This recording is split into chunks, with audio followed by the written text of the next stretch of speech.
Hello everyone, hi, how are you guys doing? Welcome back to another episode of Chernobyl Reaction. This is Haarute Live, my name is Matt. We're doing episode 4 now, and this show is only 5 episodes long, so we're getting close to the end. But okay, so I discovered something between the last episode I recorded, which was last week, and this one. And okay, so up until the previous episode, I wasn't sure whether or not Ignatenko, Vasily Ignatenko, that was the fireman dude, and his wife. I wasn't sure whether or not those were real people that existed. And I was like, this could just be made up for the show in order to like show you people that suffer but didn't have anything to do with the whole situation. Like they were just unfortunate victims that just so happened to be there. And I was like, yeah, they could actually put those characters in there for dramatization, for the show to have something extra, and it feels real, and it's really nice, and it would be a lot, like a whole thing that HBO just did. But no, those were real people. I Up until the previous episode, I wasn't sure, and I decided, you know what, I'm just gonna look them up. I'm just gonna write their names on Google, and let's see what Google has to say. And turns out that they're real. I didn't read anything further because there could be spoilers. I don't know if like the lady got cancer or the baby that may or may not exist happened, or if it had something with it. But I just type their names, and it's like, yes, you actually see like a picture of the dude that looks nothing like the guy on the show, by the way. But yeah, like they are real, and actually they apparently, there's this like book, I think it's like a novel called what was it, Shadows of Chernobyl, something like that, Echoes of Chernobyl. It was a cool name, but it was something along those lines. And apparently it's just a book that a journalist just went and interviewed like everyone this person could find that like had anything to do with it, not necessarily with the incident, but just like anyone who was affected by it, and they just stole the stories. And apparently the fireman's wife, Ignatenko, I don't remember her name, Ludmila, something like that. She was interviewed, she wasn't there, and that served as an inspiration for her storyline and her husband's storyline in the show. So I just wanted to address that because it might have been annoying, because like, okay, previous episode hasn't aired on YouTube yet, it's just Patreon for now, but like it could have been annoying that I was like, I'm not sure if these people are real, I'm not sure if just the show is trying to do something, and it's like, no, they're actually real. So I just wanted to address that before we go further. I think that's it as for things I want to address. I want to say no spoilers, because I think someone dropped a spoiler given with a warning, so I just didn't read any further. But then people were like, hey, don't spoil things, and I'm like, yeah, don't. Like, I think that is implied, but I'm just gonna say it just because why not? I'm just gonna say it. No spoilers on the comments, please. I might have to say that every video. It doesn't take too long, and the ramifications of someone is spoiling something could be catastrophic. So maybe I should just start saying that. Yeah. Oh yeah, another thing, and this is an apology. Previous episode was actually recorded at 720p, not 1080. Which kind of sucked, because that was the first episode with the new camera. Hi, we got a new camera, everybody. We got a new setup, and that was recorded at 720 because the settings were just fucked. Like I actually didn't realize how fucked they were. So this is the first episode we're recording at 1080 for Chernobyl, and kind of sucks because we only have 2 left. But yeah, we're doing 1080 now. We should be doing 1080 now, unless I massively fucked up, even though I checked. But yeah, 1080 boys, let's go. So what happened in the previous episode of Chernobyl? The 3 guys that they sent in at the very beginning, well, at the end of episode 2, and they showed up at the beginning of episode 3, and apparently they succeeded. I thought they were fucked, but no, they succeeded. They were given like I don't know what those were called, but different lanterns that you have to like squish in order to power up, and those worked. And with that, they managed to succeed, and they did the whole thing, and they came out, and it's like, yeah, we're celebrating. They're not gonna be celebrating for long, because as we established in that episode, which was fucked, radiation is a DOT. It's not a burst damage, it's a DOT. So we saw. I think the main thing about episode 3 is that we saw victims that were irradiated from the first episode show up a couple days later, like weeks later. Because it was like 10 days total, something like that. The amount of time that went on up until the end of episode 3, then 10 days after the incident. And we saw characters such as Vasily Ignatenko, which was the fireman. We also saw... I was gonna say we saw Akimov, but we didn't. Because they decided not to because they wouldn't have made it justice, you know? Or because it would have been too fucked. But they also showed up the other dude. I don't remember his name, I'm sorry. He was like 25, very young. He was the chief engineer at the plant, and he was with Akimov just like moving balls on episode 1. That guy. And they also showed Dyatlov. And Dyatlov was the one that was looking the best out of them. But he was still pretty fucked. He didn't even look like the same guy. I had a hard time recognizing him. In fact, I didn't until they actually said that's Dyatlov. So that's that. But the thing is that we saw them, they were on Hospital 6, which I assume it's a hospital that specializes in radiation, and they were in Moscow. So they were transported there, okay? But the reason why we saw them is because, Komyak, I think that's her name, Komyak, she went there because she wanted to figure out what happened. Because both her and Logasov, they were just hanging out and they were like, how did it explode? How did the fucking core explode? Like, how could that happen? Because the entire thing this episode has been like, how? Fucking how? Like, people were saying, like, I think it blew up because we're seeing all this shit, we're seeing the graphite, and then people were saying, like, tell me how. And they were like, I have no idea. But I know that shit is open and people are dying. And they were like, yeah, don't worry about that. You know, that was the whole thing with episode 1 and a chunk of episode 2. But like, yeah, they don't know how it blew up. That's still a mystery. So Komyak went there and started questioning. She wanted to question Dyatlov. He didn't help. Then she questioned the young dude and then Akimov. And what she figured out from questioning those two is that apparently they were running a safety test. And I think while doing the test, they saw that like there was a jump in energy from like 200 to 400, like doubled. And they were like, all right, that shit's dangerous. We gotta shut down the reactor. You know, because that's like, okay, we see a source of energy that's dangerous. Fucking that, we need to stop that. Like, so emergency shutdown. So they pressed the button. Apparently the chief engineer, the young dude, he was like, he saw it, and then he told Akimov, and Akimov said, got it, and then he pressed the button. I believe the button was AC5. I'm not sure if that's gonna matter, but that's it. He pressed the button, and then the core blew up. And like Komyak and even Legasov, they were like, well, apparently they didn't press it fast enough, you know, because it's like, oh, you pressed it, but it blew up anyway. And it's like, it seems that what they're trying to say is that they pressed it, and that's what caused it to blow up. You know, it was a fucking cause and consequence thing. So upon pressing the emergency shutdown button, it blew up.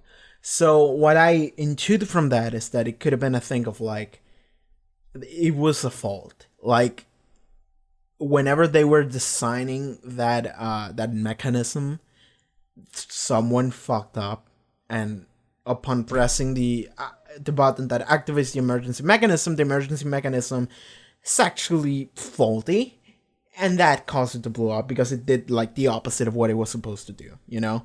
Something like that I assume would have happened, but we haven't gotten that far yet, so we still don't know, we're not sure, but that's what Komyak was up to. Then she was taken prisoner by the KGB, and this was actually something that they established, which was the KGB is actually following everyone who is involved, like Legasov and the other dude, Boris, that's its name. I got it, don't worry, I remember.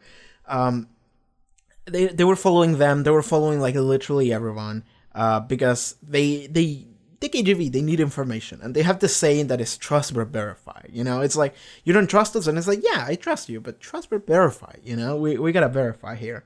That's how the KGB rolls. So they've been following them, and then they were also following Komyak. And then Komyak, when she was questioning people, they were like, "What are you doing?" So then they took her prisoner, because the thing about the KGB and what I assume the Russian government is trying to do is not let any information regarding what actually happened leak out.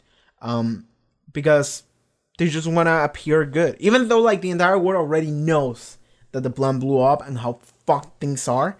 Even though everyone knows, they're still like, no, we gotta maintain our thing, you know? Nobody must know the specifics. So there you go. But the thing about that I assume is gonna be the main conflict here is that Legasov as well as Komyak, they are trying to let the information be known because they don't want it to happen again, right? Like that's what they're trying to figure out why it blew up, because that way, if you figure out how it happened, you're like, got it. We just need to make sure that doesn't happen again. So then you gotta tell people like, hey, don't do this, you know?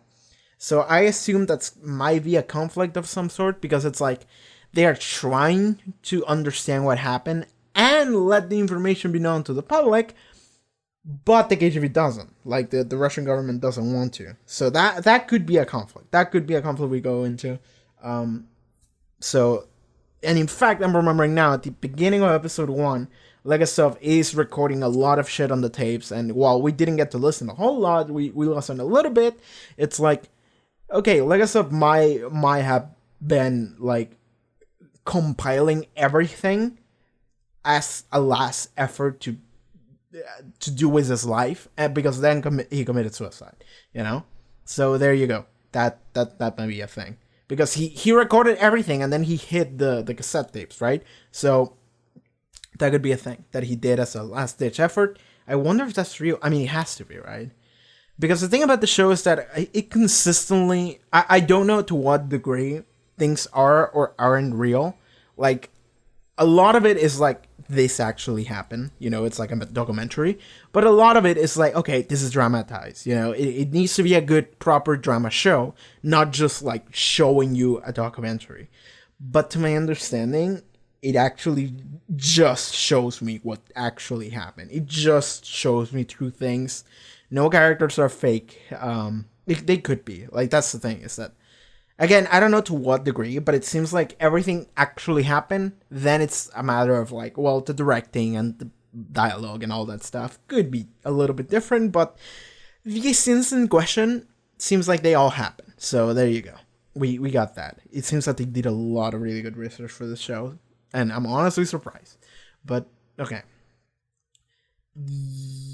Yeah, the main thing on episode 3, I think, that I haven't covered yet here, but it's like, we saw everyone getting fucked up.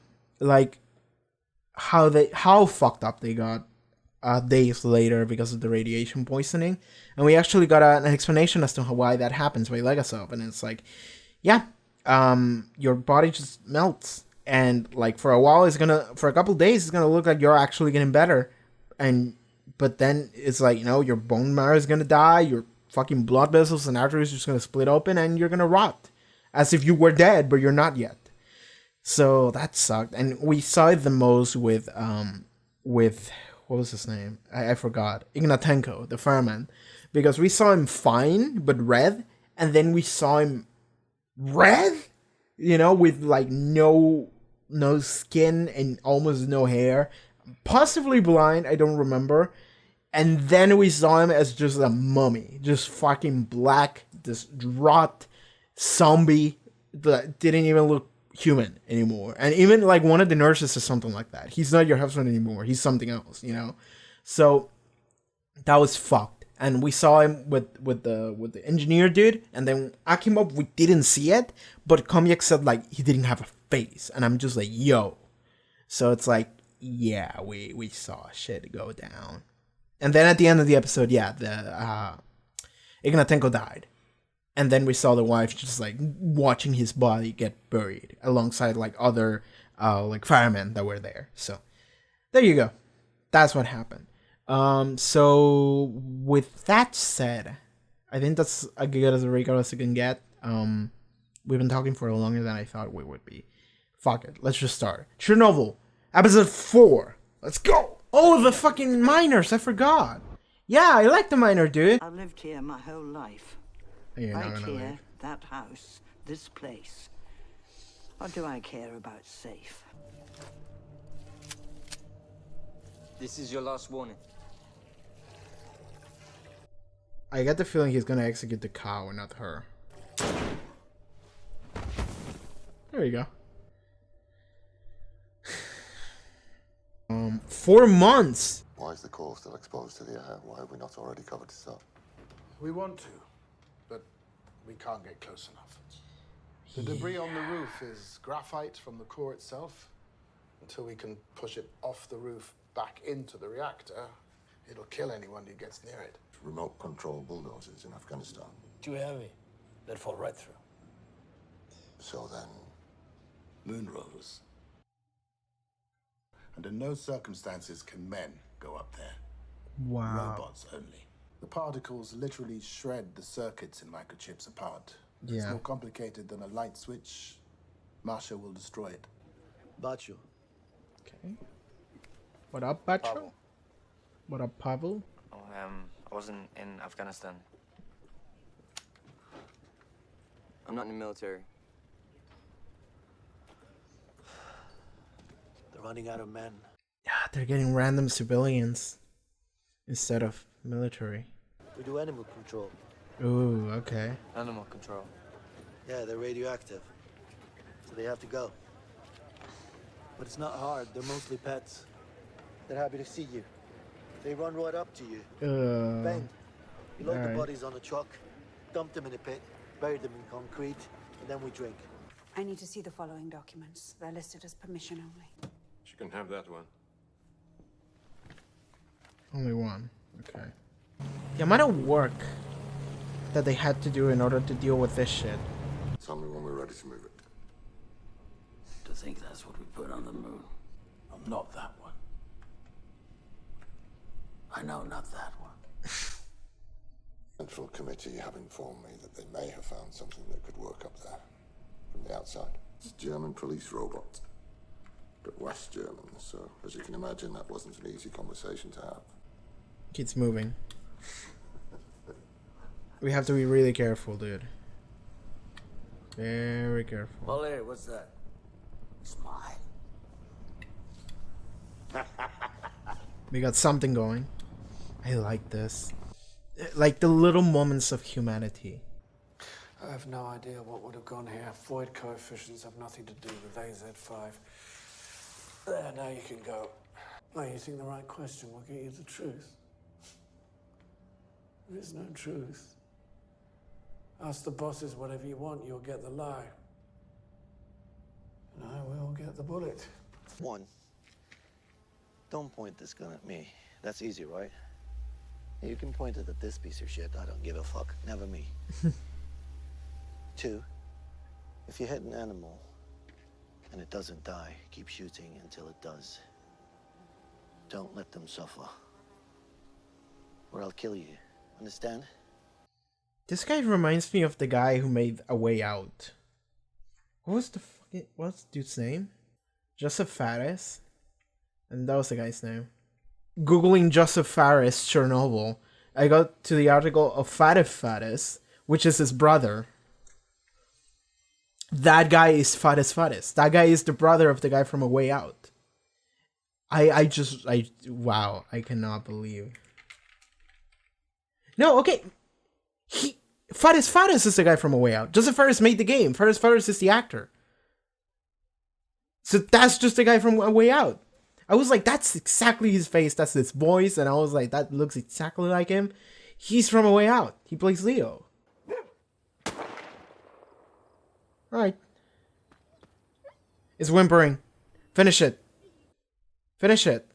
I mean, saying finish it is a lot easier than actually doing it. But the other guy said to do it. Because he's gonna suffer otherwise.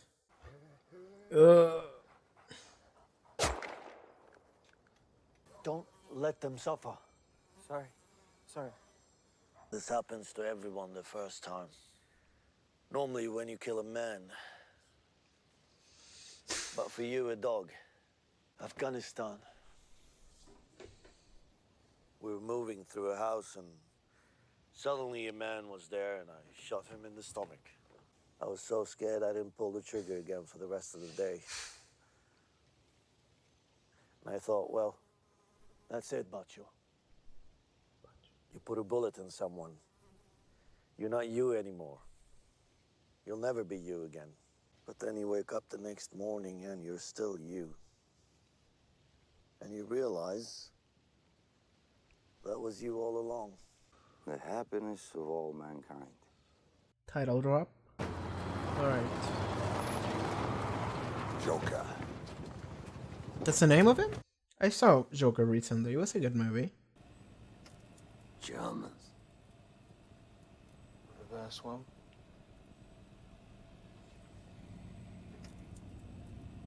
You didn't take it at all. You just immediately died.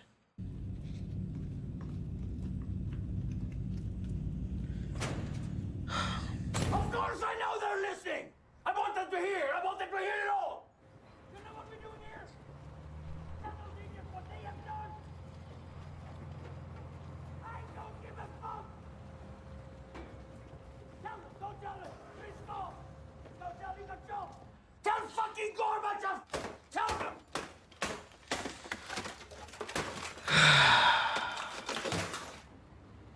They told the Germans that the highest detected level of radiation was 2,000 Roentgen. They gave them the propaganda number. God fucking damn it. They're still trying to cover their asses. Just like, no, man, it's cool. And as a result, we're getting fucked. Like, this is the one thing you should take seriously. Come on, guys. Bio-robots. What was that? We use bio-robots. Elaborate. Ben.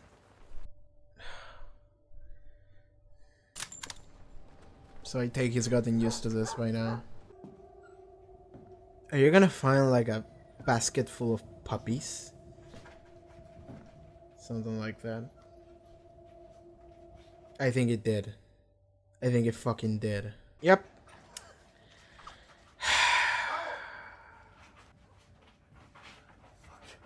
Yeah. Fuck. Just go outside. You'll take care of it.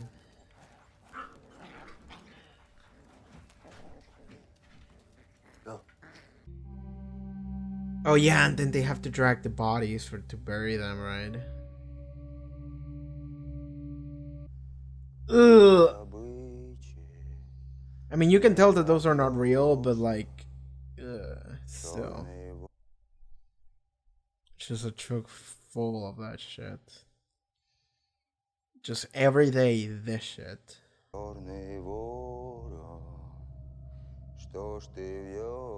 These are the most important 90 seconds of your lives. Commit your task to memory, then do your job. That will ring a bell. When you hear it, return immediately. Drop your shovels in the bin and proceed down the hallway for decontamination. Above all, while on the roof, throw your debris over the rail. Do not look over the rail. Is that clear? Very well. Yeah, don't look at the core. Ready, go. 1, 2, 3.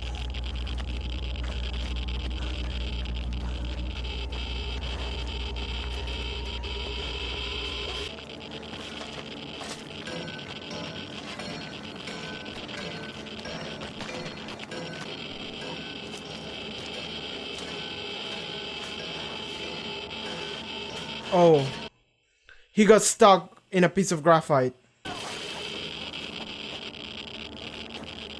Oh my god, dude, you're fucked. You're fucked. You're fucked. You're so fucked. Ah! Comrade soldier, you're done. Okay, it's time. They're going to put Dyatlov on trial. And Brukhanov and Fomin Oh, they're going to be asked to give expert testimony. oh, they're not dead The yet. three of us. Well, no. But before that happens, The Central Committee is sending Yeah, they did die. Legasov to Vienna. It's the headquarters of the International Atomic. Atomic Energy Agency. I know what's in Vienna. I've constructed a timeline Okay. Minute by minute, second by second in some places. Are they guilty? Yes. Of Okay. gross incompetence, violation of safety regulations, recklessness beyond belief. But the explosion? I'm not sure. They shut the reactor down, and then it exploded. Okay, how do you figure this out?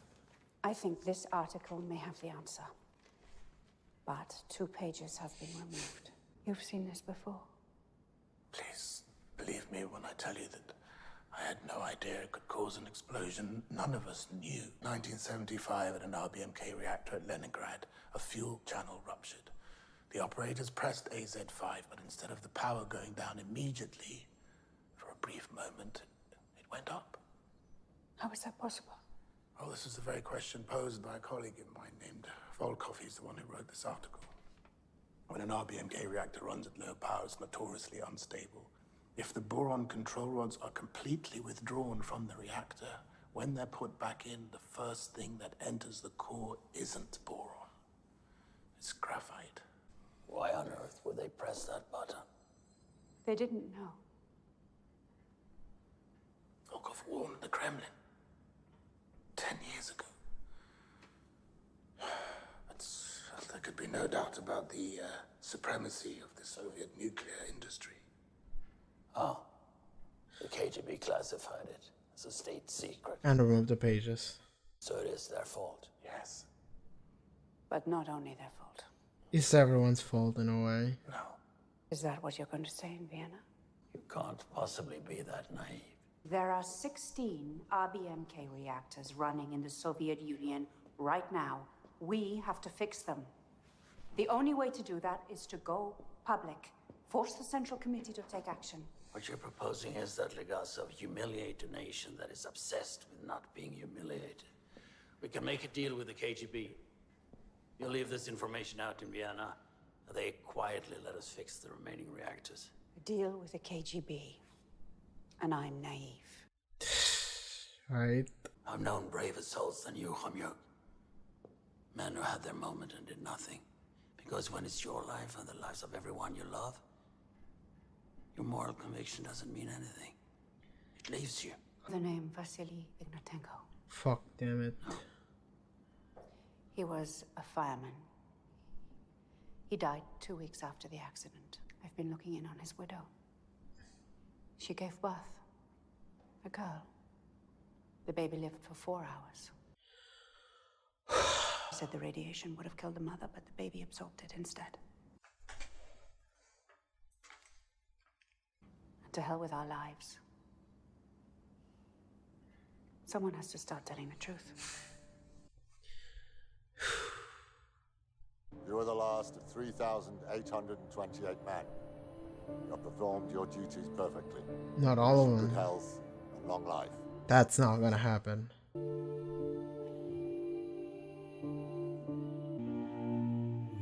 No, baby. Yeah, just drilling that herder.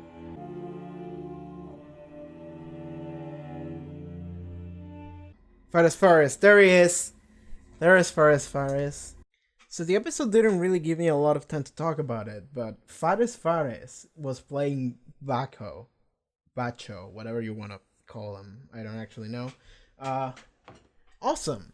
Like, dude, I was like, he's the guy from A Way Out, and then I'm just like, what's his name? Like, Joseph Fares, and I'm like, I googled Joseph Fares, and I was like, maybe not. And then I was like, Joseph Fares Chernobyl, and I got to Fares Fares, and I'm like, wait, that's his brother. And then I'm like, well, his brother is the guy from A Way Out. He's Leo. Joseph Fares made the game, but Fares Fares is the guy who acted in it. So there you go. Okay. So I was right. I just was wrong in which Fares brother it was. So, but for those of you who don't know, A Way Out is a really awesome game that came out like a year ago, 2 years ago. 2018. So yeah, a year ago. I'm assuming we're getting closer to. Yeah, A Way Out is a fantastic just story game. It just does a lot of things amazingly, and like the thing about it is that like one of the main characters is Leo, and he has a very distinct way of speaking, a very distinct voice and even accent, as well as his look. You know, He's like a big nose and all that stuff. So the moment I saw this guy, the moment I saw Bako, I was like, are you from a way out? I'm just like, are you that motherfucker? And initially I didn't look it up, but then I was like, well, fuck it, I'm just gonna wiki it real quick. And yes, turns out he is Leo in A Way Out. He's a Swedish Lebanese actor. Okay? And apparently he's been doing quite well. Because, like, I don't know any of his work. I honestly don't. But he showed up in, like, Westworld. I'm seeing Westworld and Chernobyl and those bangers of fucking... He showed up in Rogue One. Like, he's doing great. He's doing fine, you know? But I know him from A Way Out, the video game, because I play video games. So, you know. But I immediately recognized him. Immediately I was like, this guy is fucking... This guy is in A Way Out. This guy is Leo. And I was right. So there you go. I just wanted to mention that. And like, that made it so every scene when we had the fucking animals extermination squad, I was like, that's Leo. I'm just like, I cannot take you entirely seriously. Because I look at you and I just see Leo. So there you go. I'm just thinking of A Way Out here. But, okay, there's stuff to talk about in this episode. So we're going to do that. Okay, let's talk about the Animal Extermination Squad. Let's just real quick go in there. So, immediately, they just get a bunch of people to help out with every piece of work that needs to be done for Chernobyl. And they kind of said it in the previous episode. It's like, okay, we're gonna have to burn every forest. We're gonna have to kill every animal. We're gonna have to just dig the whole earth and just like flip it over. You know, so then the radiation doesn't like stay on the ground floor. It's just gonna like soak underneath it. You know, like we're just gonna do all this shit, and that's how we're gonna have to like contain the radiation as best as we possibly can. So this entire episode, they showed us that they were doing that, and they showed us random people doing it, because it's like, that's the thing. It's that like they got thousands of people to do that, and like Legacy even said it in the previous episodes. He's like, yes, we're gonna need like, I don't know, like 750,000 people, something like that, to help out. And he's like, yeah, thousands are gonna die. It's for sure, thousands are gonna die by radiation poisoning, for sure. But this has to be done. So they consistently we switch, and mostly to the Animal Extermination Squad. These 3 guys. But we at the beginning and a couple other scenes, we saw that there's like a lot of people, a ton of people, just doing this shit, you know, just like doing the ground thing and just like throwing water over there, and it's just like a bunch of other things, you know, a bunch of specific things that I'm not sure what they were doing, but it's like, yes, they were all just like doing whatever assignment they had to do in order to deal with this problem. But we focus on this one guy, and this one guy is as much of a self-insert as it can be. Not really self-insert, that's the wrong word, I'm sorry. Blank slate. It's supposed to be an insert for the audience because he's a blank slate. This is just a regular fucking guy. He's, I'm saying early 20s tops, like my age, something like that. He doesn't even talk. He's just there. He looks confused and kind of traumatized. He's having a bad day. Every scene, because everyone's having a bad day here, but like the entire time he's just like, fuck, you know, just like he has this like fuck stare on his face at all times. And it's like every scene with him and the squad is carried by Fares, who's playing Bako, I believe that was his name, who is this is a military guy. He showed up, he was stationed at Afghanistan, and they got a lot of people from Afghanistan. And even at the beginning, he's like, "Where were you stationed?" And the blank slate guy, whose name is Pavel, so I figure I need to point that out, so from now on I can refer to him as Pavel. He's like, I'm not in the military. So then Bako is like, well, they're running out of people. They're running out of men, so they're just getting random people now. So that sucks. And then he's like, okay, you're in this squad. You're in the Animal Extermination Squad. What we do is we exterminate animals. So there you go. Most most of the animals we kill, don't worry, they're not gonna run away from you. They're domesticated, so they're gonna come to you. Easy, bam, you know, which is like, oh, that's gonna be fucked, that's it. And it was. It wasn't as rough, I think, as previous episode, to me at least, but I can see this episode being really rough to watch if you're someone who's just like super attached to animals or whatever. Actually, give me a second, actually. So I found this article that I believe I've heard something like this before I watched the show, and I just had no context for it. And I just looked it up because I'm just like, I remember just now, and I'm like, is this true? And apparently, okay, so I'm just gonna read this. Soldiers called liquidators, were ordered to kill any living animal, wild or domesticated. This was to contain any potential contamination that they may carry. However, there was a deleted scene that was just too gruesome to air.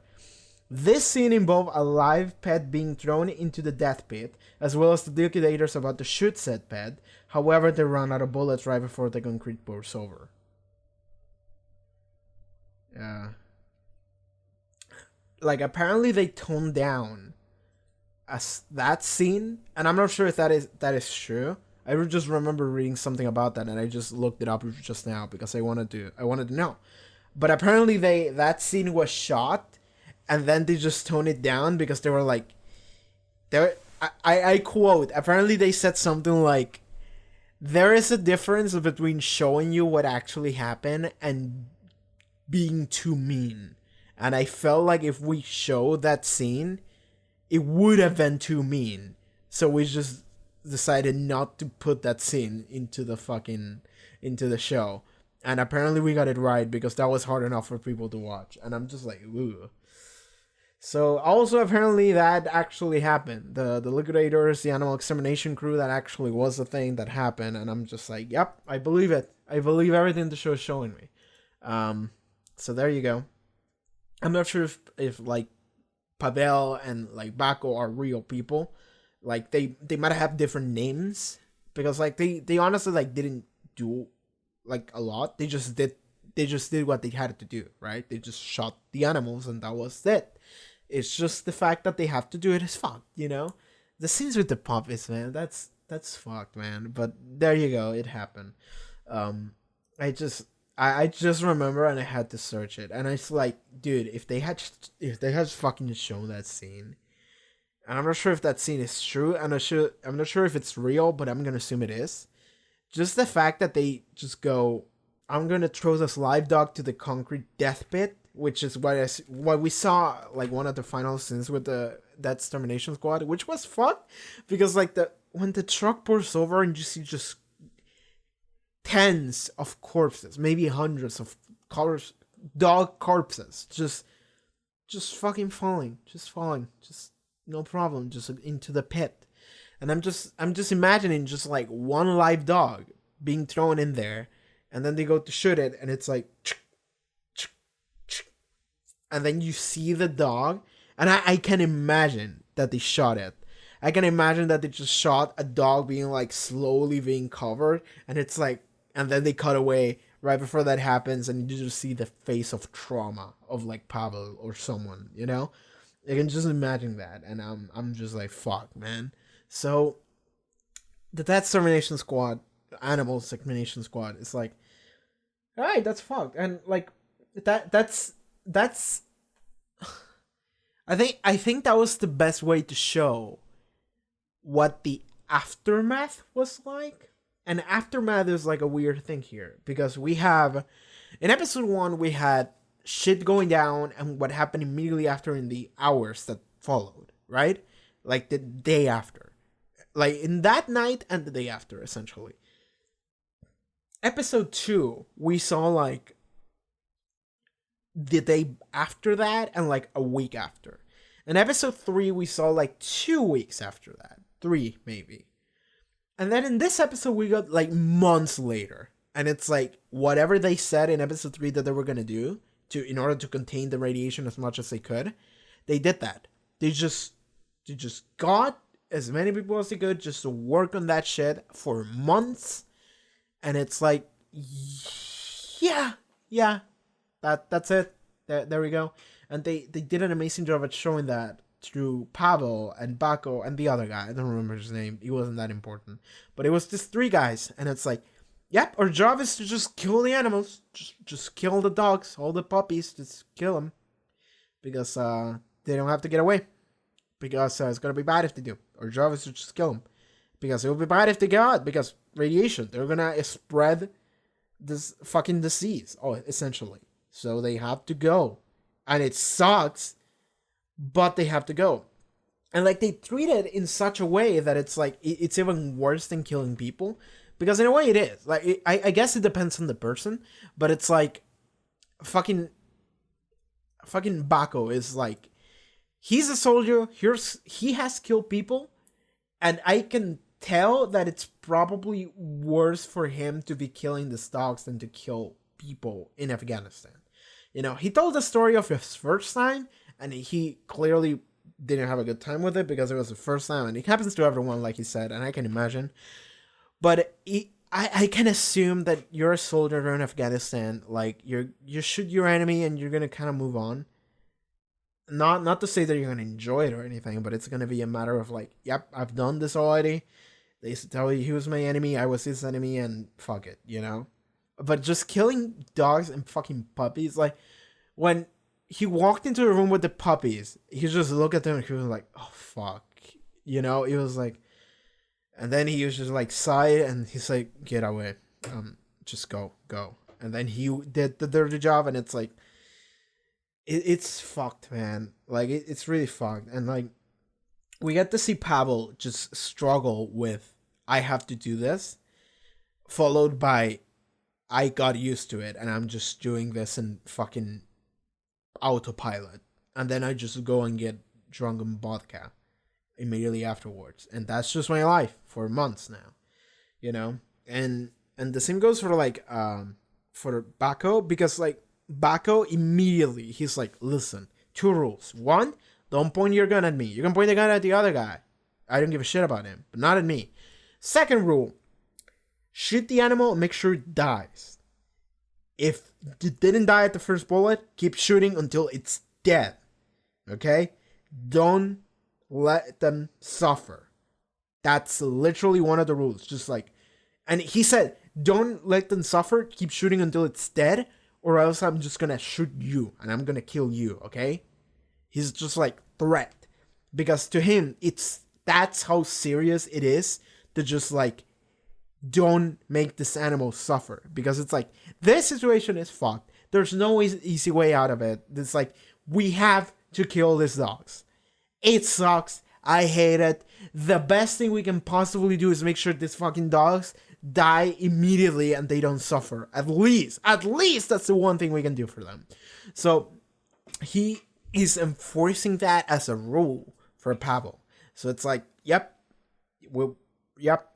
we do that. And like, Pavel is shook immediately on the dog that he shot and he didn't kill. And then Baco shows up and finishes it for him. And then they have a talk, and it's this whole thing of like, listen, it was your first time. And usually your first time is killing another person. So this is weird. And then they just kind of share their, of like, first times they murder someone because they're soldiers, right?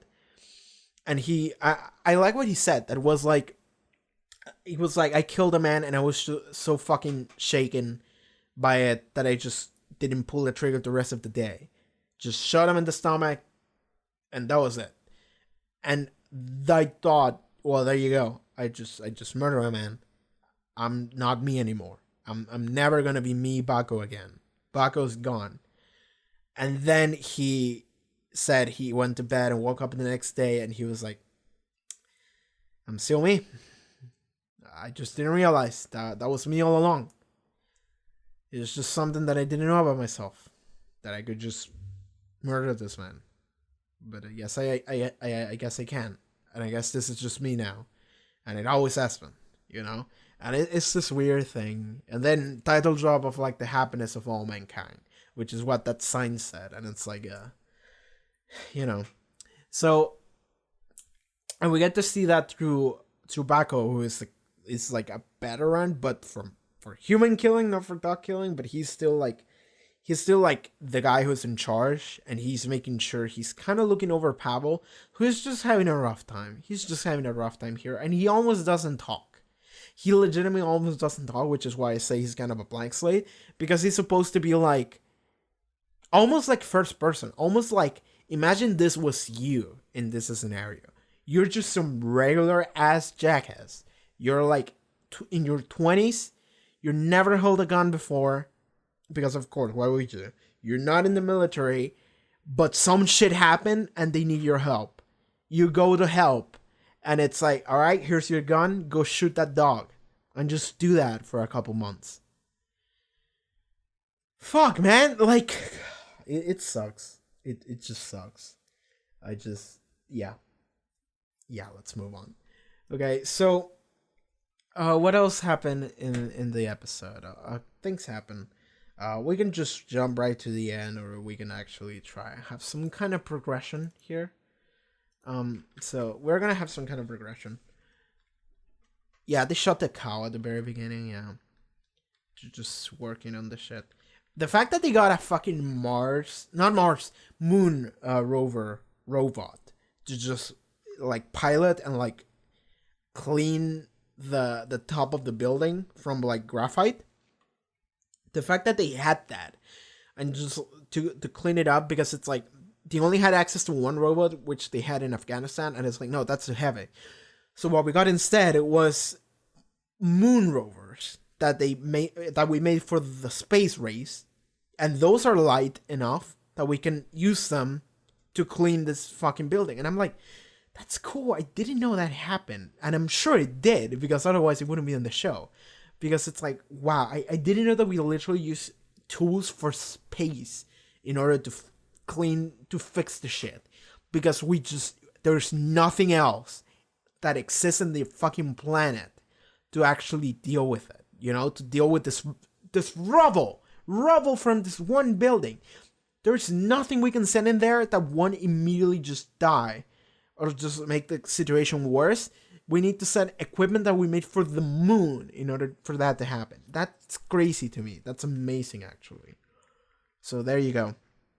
Okay, moving onwards. Yeah, Pavel, the whole army thing.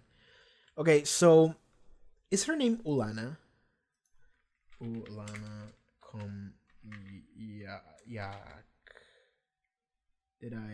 Komyuk. Okay, Ulana Komyuk. She is digging for information. She is looking for documents and shit. So there you go. I want to talk about this scene that I really like. Actually, they're piloting the space robot. They're piloting it in order to clean the rubble and shit. And they're moving it, and you can see that they're moving it in the monitor. And they're like, yes, it works, you know? Like, Boris is like, yes. And then Lagasov is just looking at it, just smiling, like, yeah. And then Boris looks at him, and he goes like, Lagasov, is that a smile that I'm seeing in your face? And he's like, he laughs, and then they laugh together, and they have like a big hug. And I'm just like, fucking wow. Like, that scene is amazing, because it's in this show. That's why this scene is amazing. This is like the only scene of like genuine joy we've had in this entire show, and it's just for this small victory, this very small victory of this robot can move. We can push the rubble a little bit, just a tiny bit, and it's like, wow. And it's fantastic because it's like these two characters immediately on episode 2, they hated each other. Boris was such an asshole. And throughout episode 2, he became gradually cooler and cooler under the situation, under the fucked up scenario that we're all in. He just got cooler. He just got nicer and more understanding of the situation, because it's like, this sucks, man. So he just kind of grew as a character at breakneck speed, just like right away. Across one episode, he became like the coolest guy in the episode, in the show. Not really, but like close, you know. And so that happened. And then in episode 3, they're together dealing with the shit. It's not really that focused on them, but they are. I mean, in episode 2, 3, and now here. And in here, it's like, there's this one moment of, like, genuine humanity, I want to say, that we see in them just being happy and just having a hug and laughing together at the fact that this one robot can move. Just a small victory, the smallest victory. And they just like look at it and they just smile and share a hug, and it's like, and they make jokes. It's like, is that a small I'm seeing? Yeah, come on here. It's like, wow. Because like, it's like, it's a genuine moment of bonding that happened because the situation is so fucked, you know? Because of the fact that we've seen this develop for 3 episodes now, it's like, it began with them hating each other, like completely close-minded Boris was, and Legasov was just fucking stressed the fuck out and just kept yelling like, no, we gotta do this. And over time, they just like learned what happened, started working together. They just went through a lot together, had a lot of really nice, kind of meaningful, deep conversations over their own mortality and shit like that. And by the time we get to this episode, they're both just hoping this shit works. And when it works, they go like, yeah, man, come on here. And they have a hug and they make jokes and they laugh together. And it's like, wow, just like, that is an arc. That is a fantastic arc that the only reason why it happened is because they bonded over the situation being so fucked that we needed to bond. And this is the result. This is the result. In the face of adversity, humanity comes out. And like, I don't even know if that was actually intended, if that mattered in any way, shape, or form. But like, that's how I felt it. And I'm just like, wow, that felt good. That was a nice scene. Could have been my favorite scene in the episode, honestly. Honestly. But there's a lot of really good scenes here, honestly. Like, this show is just fantastic. The Animal Extermination Squad, I already talked about them. They get a robot. So here's the thing. Is that they're talking about the moon robot that they can get. That can push the rubble in like the 2 layers in the building that are the safest. They have like 1,000 Rodingen, 2,000 Rodingen, and 12,000 Rodingen, the third one. And the third one is the one that's fucked. They can use the moon robot for the first one and the second one. The third one is the one that they go, okay, we're going to need a different kind of tool. So they ask around, the government asked around, and they said, okay, we found a German robot, like a police robot or something, that they could use that apparently can withstand that level of radiation. So they go, okay, bring it in. They bring in that machine. It's called a Joker, The Joker, which is, it's a nice movie. I just watched it like a week and a half ago. It was a pretty good movie. Never mind that. They get this machine. They send the machine in for the third layer, which they need to clean somehow. And it immediately dies. Immediately they lose signal. And it's not the signal camera. It's just the robot. The robot's dead.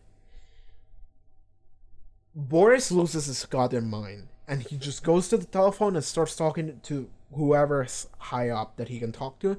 And it's like, what the fuck was that? And the response that comes through is that the Russian government told the Germans that the level of radiation was 2,000 Rodingen. Not 12, not 15. 2. Because a disaster of that level could not possibly happen in Soviet Russia. And it's like, fuck you. And like, Boris lost his goddamn mind. And I appreciate that he did. Because that's the kind of character that he is, isn't it? He's the kind of guy he just loses it. And like, because he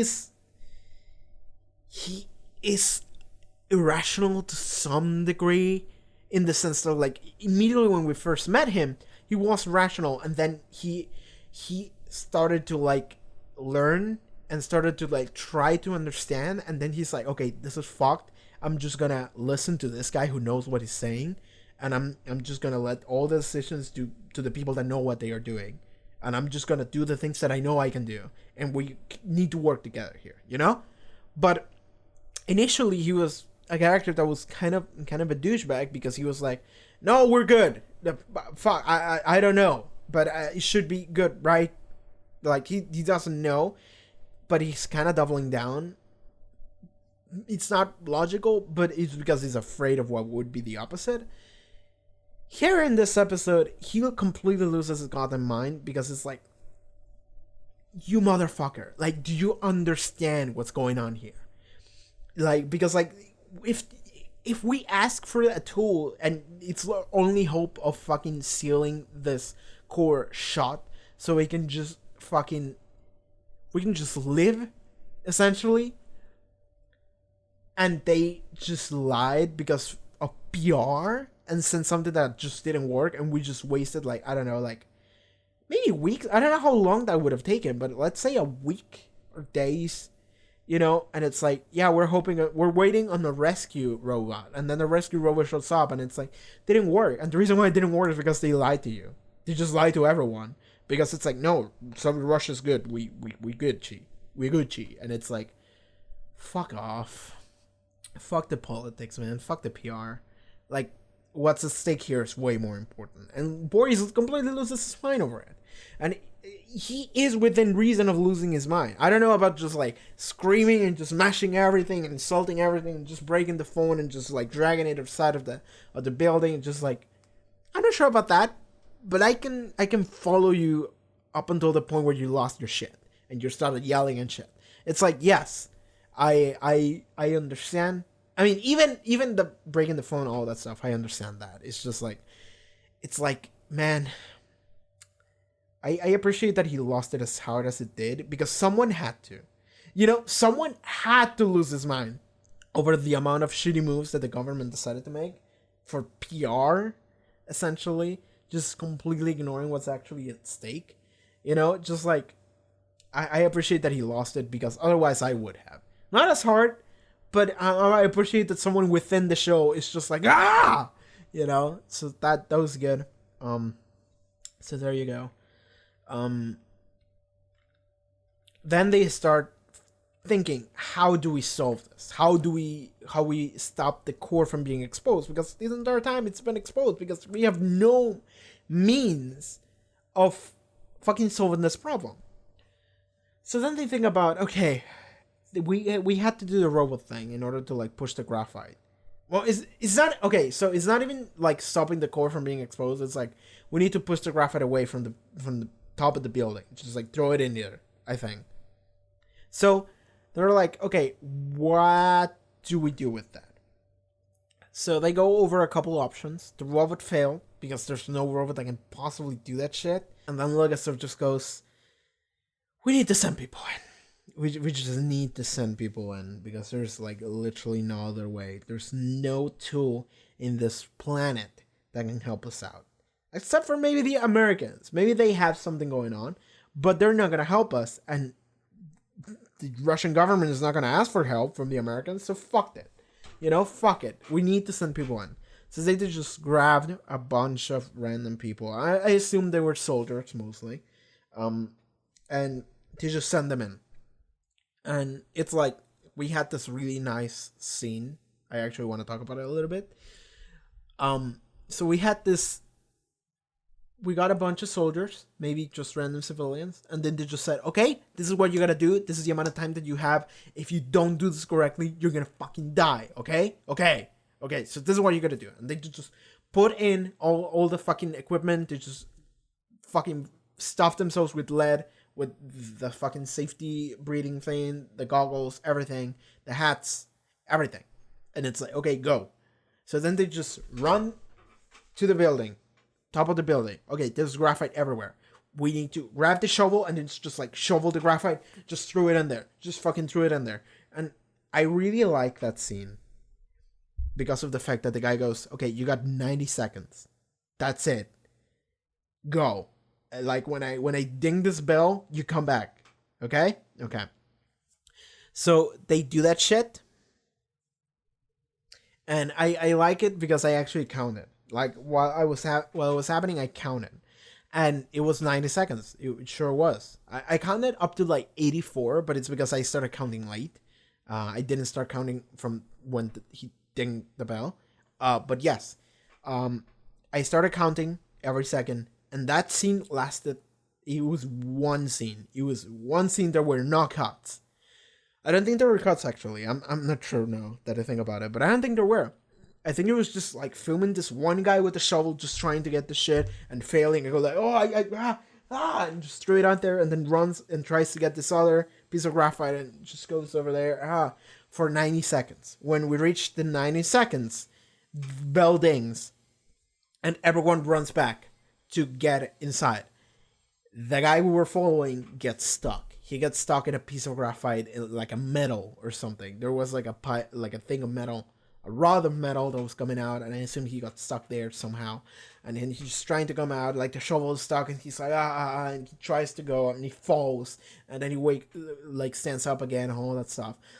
By the time he stucks himself, he runs inside, and it's been like 100 seconds at this point because he delayed himself by like 10.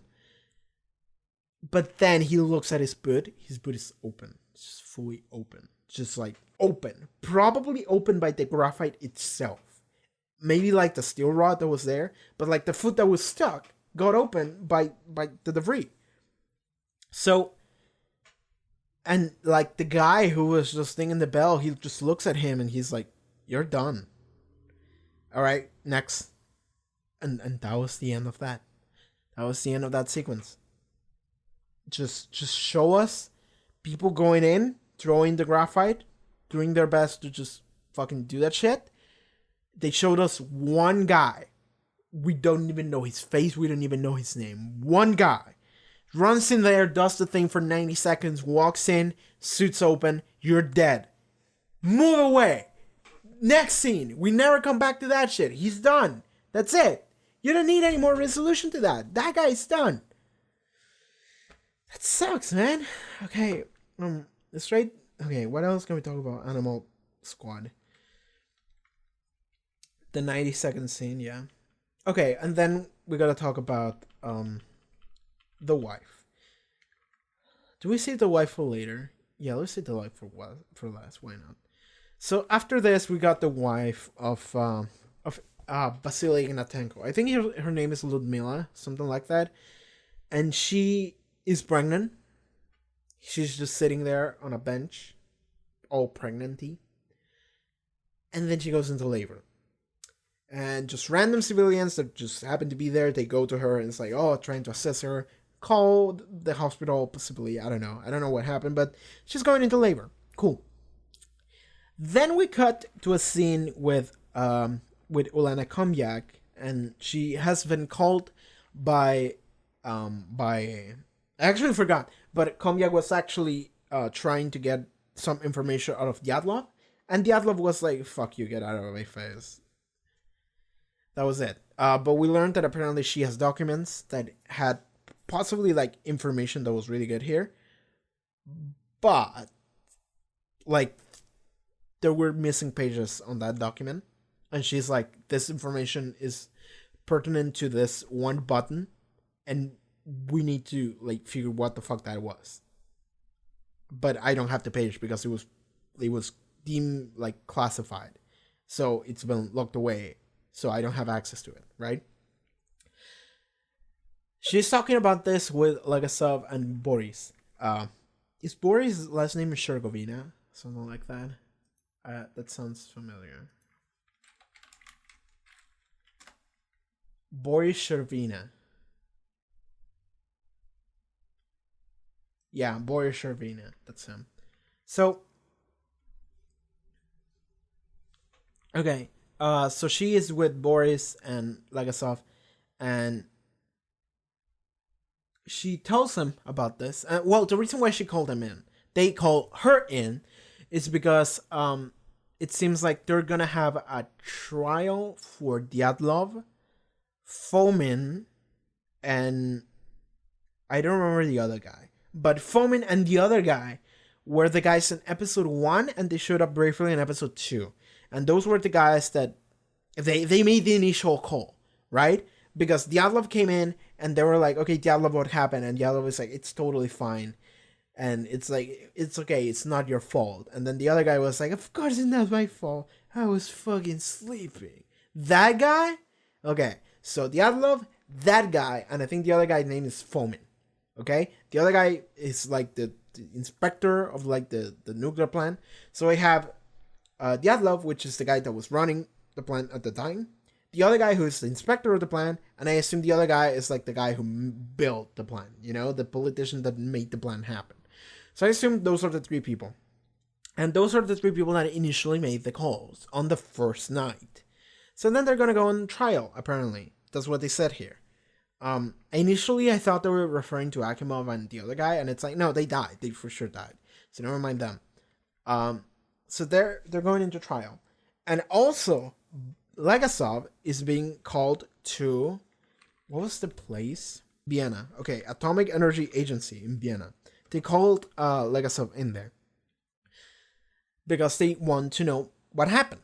And so Legasov has to give them some kind of answer, ideally, right? So then the question becomes, what does he tell him? Does he know what happened? We should figure out what happened. That's what we called Komyak. And it's like, and then whether or not we figure out whether that happened or not. Like, we try to decipher the code here. And we do. So what ends up happening is that Komyak tells Legasov, okay, this is what I figured out. I made like a timeline, like a roadmap. It's like this and this and this and this, and I believe this is what happened. But I'm not sure because I'm missing the 2 pages that would give me an answer, but those are classified for some reason, so I don't have access to them. Legasov has this look on his face of like, fuck. And then Komyak is like, what happened? What is it? And Legasov goes, I know what those pages are. Like, I legitimately know. So he explains, I know what it is because I have a buddy who literally wrote the pages or something like that. Like, he's the one who made the tests. And the tests were about the AZ-5 button and what it would do. And if the reactor is acting normally, then the AC5 button, it works regularly and it just shuts it down. But if the reactor is not working normally, then there's a different things that happens. And we observed this in like a different plant with like much lesser energy, so nothing big happened, but we saw it happen and we had to like report it, right?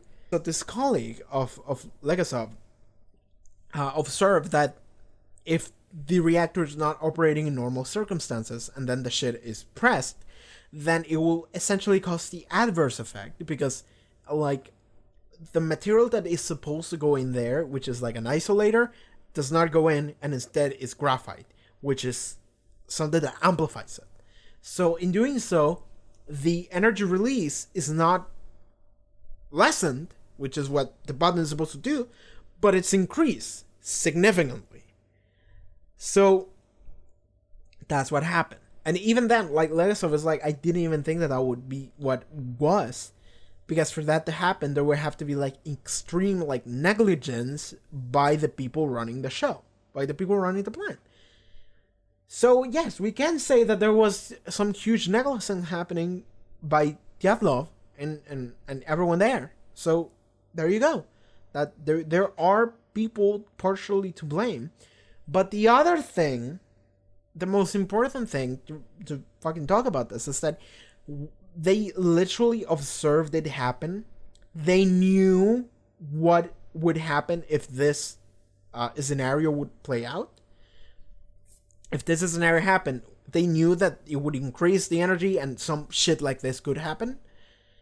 But when Legasov's friend, buddy, comrade, whatever, when he reported that to the authorities, they classified the document and kept it secret. They silenced it. Because we can have any of that shit that can put Russia at a fucking unfavorable PR position. We're gonna silence that shit, man. we can't have faulty reactors just running around. Nobody can know about that shit. So we should just pretend that it's not there. Yeah, man. Awesome. So they just silenced the document. And so the shit was never fixed on any of this specific reactors. RMBK, I think it was. So all those reactors, of which there are 16 right now in Russia, they are all still faulty. They all have this one fault. And this shit could happen again if this sequence of events would happen again, which it could. So we learned that that's what led for it to happen. So it's like we can blame Dyatlov, we can blame, like, I don't know, Akimov and the other dude. We can blame people that were running it that night. We can blame the guy who was like the inspector of the fucking plan, Fomin, I think. We can blame fucking, I don't know, man. Like, we can blame, again, the Russian government for just silencing shit when there was a clear fault that was observed and reported, and they just decided to ignore it. Because that's not only politics, that's just how the system works, man. Fuck that shit. But it's like, it's a lot of things, and everyone is partially to blame. And it's not one person's fault. It's just a bunch of shit that went down. And we can point fingers and all that shit, but ultimately it's like, I don't know, man. I'm thinking back to the thing that Legasov says on episode 1, I think. He has this like monologue. Is it a monologue? He's just talking, and he says like, there's the truth and there's just lies, but there's like, there is a point of, there's so much lies that nobody even knows what the fuck the truth is about. People just want someone to blame. And it seems like this is where this is going. Just like, yep, that guy, fucked him. That guy fucked. Those two other guys, they're also fucked. It's all their fault. Don't worry about it. It's their fault. And it's like, no one in the fucking government that silenced those documents, none of them are gonna serve any time. They're not gonna get into any trouble. It's like, no, they're just their job. Just make sure that information, negative information that could put in Russia in an unfavorable spot, got away. So there you go. And so that sucked. And then we had this entire dilemma of, okay, Legasov is gonna go to this conference with like nuclear physicists and shit. He has to say something. What is he gonna say? Is he gonna say, hey, this is what happened? And essentially just say, yeah, Russia doesn't know how to make fucking nuclear reactors and they refuse to fix them? Is that what he's gonna say? Because if he says that, then it's like he's fucked. Because the KGB will get him, you know? Like, could be the KGB or like anyone. Because like he is fucking over Russia by warning the world about this issue. Right? The other thing is, so he's put between a rock and a hard place here. Because he could do that. Because that's for the greater good. Is it not? But then Boris goes like, you can't tell them that. And it's not only because like you're putting Russia in a bad spot. It's because they're gonna fucking kill you. They're gonna kill you. They're gonna kill your family. They're gonna kill all your friends. They're gonna kill everyone you know for doing something like that to your country. You know? That's what they're gonna do to you, dude. So you can't possibly go and say something like that about Russia because they're gonna fuck you over. And then Komyak goes like the selfless route, which is like, if I was in your position, I would just do it. I would just say it.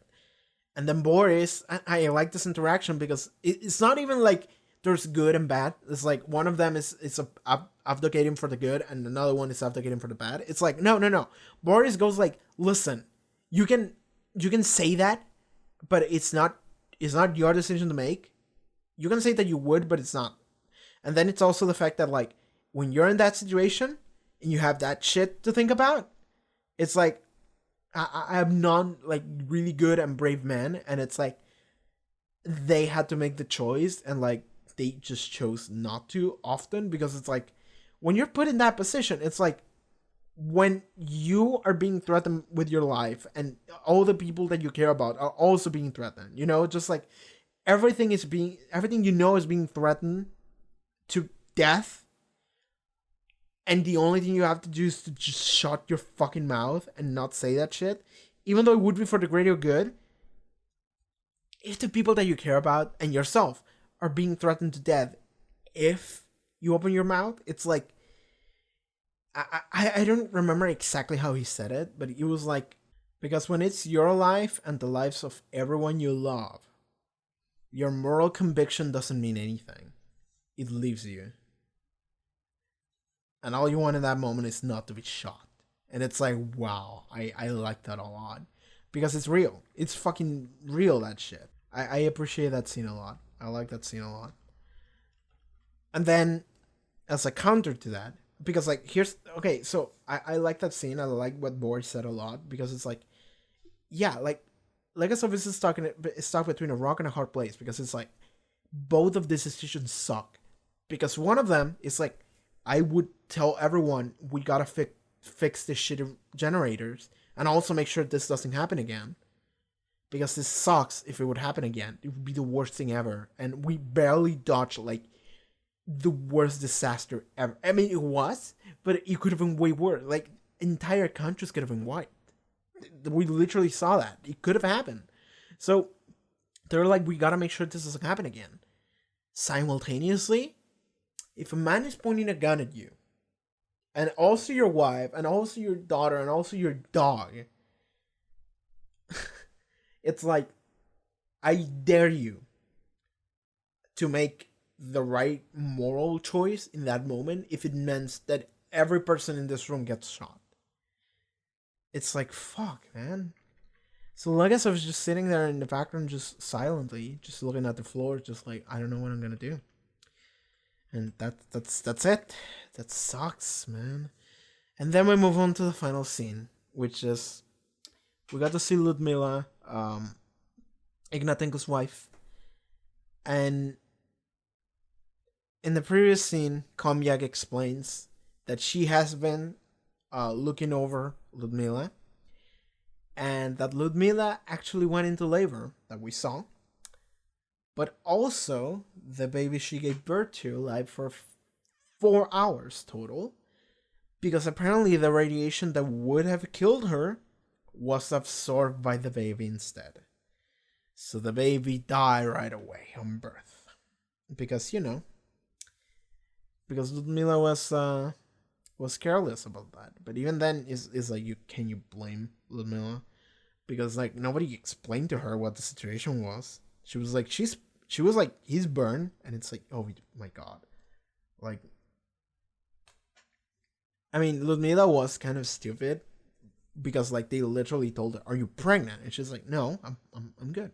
And it's like, do you maybe think that there was a reason why they asked you? But it's like, still, it's like, she didn't know, man. She didn't know any better.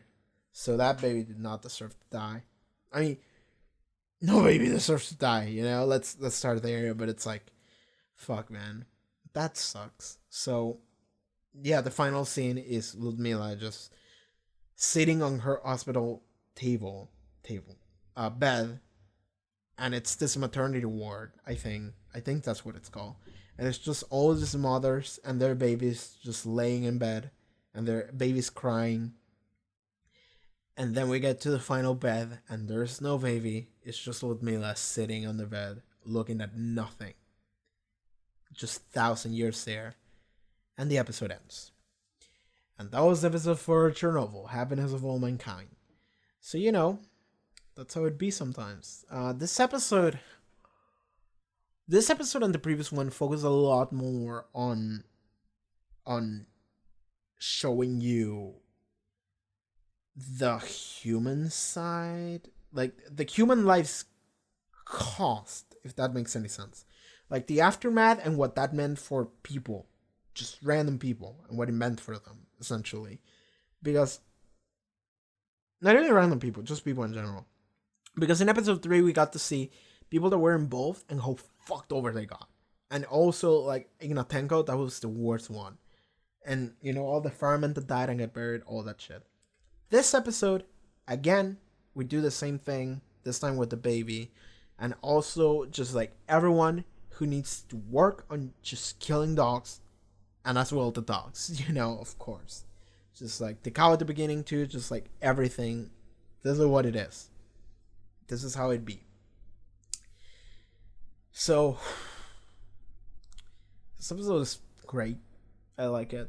I think episode 3 was rougher to watch, to me than this one, but I think we got over the worst of this show. I think we only have one episode left. I'm assuming the next episode is gonna be like politics, essentially. It's gonna be a politics episode because like I feel like we wrap this up quite nicely. Maybe we deal with the reactor because I think that the reactor was dealt with like years later, was it not? I think that it took years for them to deal with that shit like in a proper manner. So maybe we can see some of that because right now we're in months after. Maybe we can skip years after, But I'm assuming we maybe can see the trial. We maybe see Legasov going to the nuclear convention thing and maybe see what he has to say. So I'm assuming fifth episode is going to be mostly politics, something like that. So yeah, looking forward to that. It's probably going to be a fun wrap up for this show.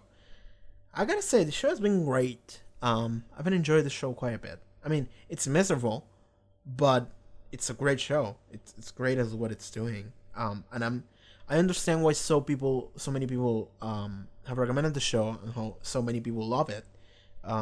In fact, these uploads have been doing quite well. Only the first 2 episodes have gone online on YouTube right now. You can more or less tell where I'm at in the timeline here by that. But only 2 episodes have gone online on YouTube, and they've been doing okay. People have enjoyed them. Like in terms of like numbers of views, people have showed up. So it's like, yeah, people like Chernobyl, and I actually do like it a lot too. It's short show, but it's like it's tackling on a real issue that happened, but it's showing you the point of view of people that were there. Because like I'm thinking to, and I've read people say something like this a lot, but someone commented on a video that went up like a couple of days ago, or was it the first one maybe? But they were like, I was a teenager when this happened, and I assume it's someone from Europe, and we heard about it and we were like, oh, those like wacky Russians and their fucking nuclear shit. And it's like, we didn't take it seriously, but it's like watching the show has made me realize, fuck, man. And it's like, yeah, fuck, man. Because thing about this is that I'm watching the show and I'm like, I wasn't even alive when the show happened. Like, not the show, but like, I wasn't even alive when this event happened, Chernobyl happened. So it's one of those things where it's like, I know about it.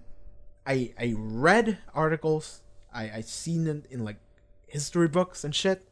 So I have a general idea of how fucked it was. There is a difference between hearing this is what happened and seeing what happened. And this show is doing an amazing job at showing you. And they're not reading it to you like a documentary. They're showing you to you. They're showing a dramatization to you. And given it's a dramatization, so you can take whatever to show you with like a grain of salt, because it's like, maybe they're overplaying it, maybe they're not, maybe, things weren't like this, maybe this guy didn't even exist, but it's like, it seems that a lot of what the show is doing is actually either like super true to life or toned down. Like from my understanding, the show's just doing one or the other. And I'm sure there are some stuff that are overplayed. Like I'm thinking that maybe the politics aspect of it and how much of a dumbass some people have been has maybe been overplayed a little bit, But I think that this is like, I think the show is doing a fantastic job at just showing you the true horror that this was as an event, and what that meant for people living back then, you know? And I think that's what they needed to focus on.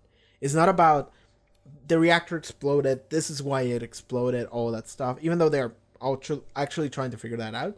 But we don't actually necessarily care about why it happened, or like the specifics of how the mechanism works. We're caring about that one guy that is killing dogs and how much he hates his life because he has to do that shit. We care about that one guy who we don't know his name, we don't know his face, but he went in there and just shovel fucking graphite back into the building in order to reduce the most amount of radiation he could. And he fucking got his foot stuck, he fell, and when he got there, his suit was open, and he took a little dose of radiation, and he's fucking done. And that's it. We never see him again. We don't know his name, we don't know his face. We can assume he's gonna die within 2 or 3 weeks. We care about that guy. So the show is doing a fantastic job at making you, at showing you what the people back then in the moment went through and how it felt and what it meant. And I think that is the best thing you could have done with this story, with this event in history, showing you the true horror of being in there, or being in the shoes of the random individual that was either there, working there, they did their best to stop it, they did their best not knowing what was actually going on, but they tried to help, or just a byproduct and just a victim. And that's it. It's like, I think this is the best thing you could have possibly done with this story. So, alright, episode 4, good one. Alright everyone, thank you so much for tuning in to this Chernobyl reaction. If you would like to see the next episode, the finale, it's already up on Patreon as well as full length. Check the links in the description, gaming channel, and I'll see you next time, okay? Take care.